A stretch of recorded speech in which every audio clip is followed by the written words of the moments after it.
In this video, I'll continue to look at JPA, but this time as it pertains to table relationships. I've got the JPA project open, and what I'll do next is create a second entity class for the data that's in the albums table. To do this, I'll open the project panel and highlight artist and copy that, so Ctrl-C in Windows or select copy from the context menu. I'll now highlight the music node and do a paste, Ctrl-V in Windows. I'll change the name to album. This will create the album class and open it in a new edit tab. Next, I'll use IntelliJ's replace functionality with Ctrl-R, making sure to match case, so selecting the CC icon there. Make sure it's selected. I'll first replace artist with a lowercase a to album. I'll pick replace all there. I'll repeat that for artist with a capital A and album with a capital A. And with that, I now have an operational entity for album. I'll edit this class and include one additional annotation to the ID field in the album entity. This is the generated value annotation, which requires a strategy to be specified, so here I'll set that to generation type.identity. This informs the provider that the database is going to be assigning the ID value. You might ask why I didn't need it on the artist ID. This is a JPA provider specific requirement. It's here not really to ensure that the album ID gets a valid auto-incremented ID. This happens in MySQL, remember, because of the way we configured that table in that database server. This was confirmed with the artist entity. When a new artist was added, it was given the ID in the auto-increment field for that table. So why did I add it here? This annotation is required by this JPA provider to ensure that the parent ID, the artist ID, in other words, the foreign key, is properly saved to the child during the insertion of a new record. There are other means to enforce this, but this is the simplest way for the example I'll be showing you. Again, it's not my intention to make you JPA experts. I just want you to have a starting point with working code for your own explorations into this topic. To establish a relationship between the artist and album, I'll switch to the artist class and add a field for albums after the artist name and before the first constructor. So private list typed with album. I'll call it albums and initialize it to a new array list. I need to map this relationship with annotations.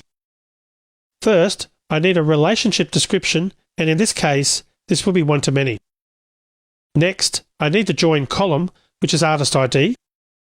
You remember that artist ID is a foreign key column in the album table, and this is how the two tables are joined together in a query. I'll generate a getter for this field, placing this method above the getArtistName method. I'll use AutoInsert key combination to do that, and just pick getter. I don't need a setter for this field. Finally, I'll edit the artist to string method, adding a statement so that it prints out the albums list. With these minor edits, I've now got two related entities related by the albums list on artist. Getting back to the main class and the main method, I'll remove the setArtistName statement. I'll change my ID to 201, which is the ID for the Chemical Brothers group. I'll execute this code the way it is, which means I'm just selecting Chemical Brothers from the database. If I examine the output, I'll see two select statements were executed by Hibernate. The first got the artist record, and the second got the album records associated with this artist. The artist entity is printed out, so artist ID 201 is the Chemical Brothers, and this artist has two albums in the data, push the button, and actually a duplicate album ID 728, also named push the button. Maybe some of you have noticed this before, but my music data is a bit flawed and contains duplicate album names. This wasn't really by design, but I decided to keep it this way as an opportunity for a future challenge. By adding a new annotated entity for album and a field on artist with a list of these entities, Hibernate was able to properly join the tables. It returned the results to the artist and album instances. I hope you're starting to grasp some of the benefits you can derive with this specification. Java developers don't have to know SQL or get bogged down in understanding relational databases to successfully retrieve data. So let's now deal with the duplicate albums associated with this artist.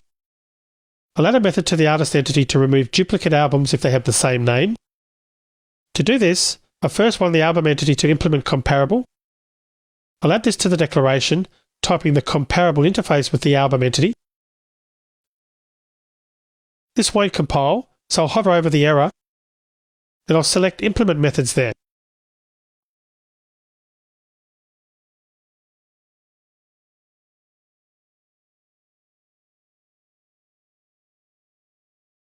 This inserts a compare to method. I want to compare album names in this code, so I'll replace the return 0 statement. I'll return the comparison of this instance's album name with that of the method parameters. On the artist class, I'll create a method called remove duplicates. I'll insert this after the setter method for artist name. I'll make this public and void and call it remove duplicates. I can dedupe using a set, so I'll do that, passing albums to a new instance of a tree set. This will be ordered and unique by album name. Next, I'll clear the collection. I'll repopulate the list with the elements in the set.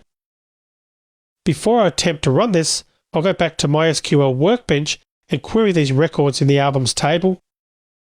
I'll open a new SQL tab for this.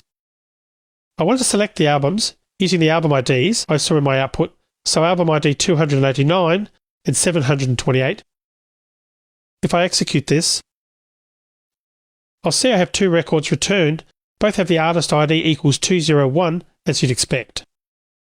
I'll get back to IntelliJ and the main method and call my new remove duplicates method on the artist entity. I'll insert this after I print what I got from the database. I'll print out the artist entity a second time after this change. I'll run this code. So you can see artist before we removed the duplicate as well as after, where our list only has album ID equals 289. Now, this statement just shows us what the entity's state was at the time each system.out.println was executed. It's not really a confirmation that this is what it looks like in the database here. The other thing I want you to see from this output is that an update statement was executed on albums. I'll go back to MySQL Workbench and re-execute my last query. Notice that album ID 728 still exists, but it's not associated to an artist because artist ID is null. This is called an orphaned record, and it's a pretty undesirable situation. Instead of deleting the album record, it simply updated the artist ID to null. That's not what I wanted to happen. I can change this behavior by including a couple of values on the one-to-many annotation on artist. Before I go do that, I'll reset my data back to the way it was while I'm still here in MySQL Workbench. I'll insert this statement before the select statement, so in the same SQL tab. This statement will just put the album ID back in that record.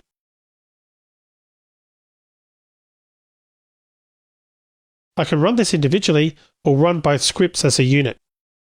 I'll run both to confirm that my data was restored to the way it was. Both records should have artist ID equal to 201 now. Okay, so back to IntelliJ and the artist class. I need to change the one-to-many annotation that I've declared above the albums field declaration. In this case, I'm going to define some key value pairs or annotation members. The first key is cascade, and here I'll specify that I want cascade type.all. This means I want new child entities persisted, deleted child entities removed, updates to children persisted, and so forth. Basically, all changes to parent and child are kept in sync by the entity and its attributes. In addition to this, I'll include orphan remove equals true as the next key value pair. This instructs the persistence provider to automatically delete child entities when they become orphaned. We really need both of these key value pairs to be declared for the behavior to be correct in this case. I'll rerun my code with this change.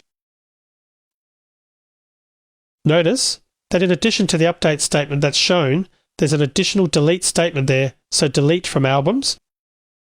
Again, I'll switch over to MySQL Workbench and I'll execute just my select query for the two album records. I do this by highlighting only the select statement and executing it.